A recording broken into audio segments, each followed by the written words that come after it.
भीष्म पितामह कहते हैं कि ठाकुर जी, पूरे महाभारत युद्ध में जैसी मृत्यु मेरी हो रही है, इतनी दर्द भरी मृत्यु किसी की नहीं हुई। और आज बाणों की सैया पर लेट करके मेरे मन में एक प्रश्न आता है कि मैंने इतने पाप तो नहीं किए कि आपने मुझे बाणों की सैया पे लिटा दिया। इस महाभारत युद्ध में कोई एक बाण से मरा है, कोई एक गदा के प्रहार से मरा है, अन्य अन्य कारणों से मरे, पर जैसी मृत्यु मेरी हो रही है, इतना कष्ट, इतना दर्द किसी को नहीं हुआ होगा पूरे महाभारत में। मेरे रोम रोम में बाण लगा है।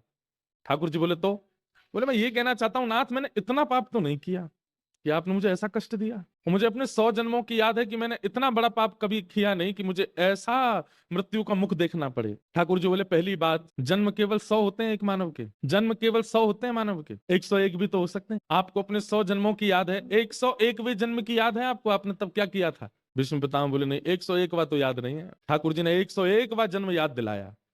इसका मतलब क्या हुआ? हम आज क्या भोग रहे हैं, ये कब का भोग रहे हैं हमें नहीं पता।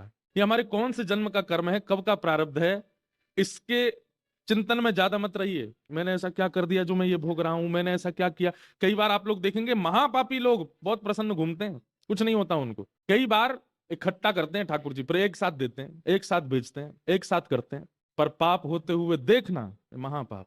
यदि योग्यता है तो रोकिए, और योग्यता नहीं है तो चुपचाप वहां से चले जाइए, उस सभा में मत रहिए। आप योग्य थे, लेकिन फिर भी आपने द्रौपदी का चीरहरण नहीं रोका। कहीं ना कहीं मेरी अपेक्षाएं थी आपसे, मेरी उम्मीदें थी आपसे।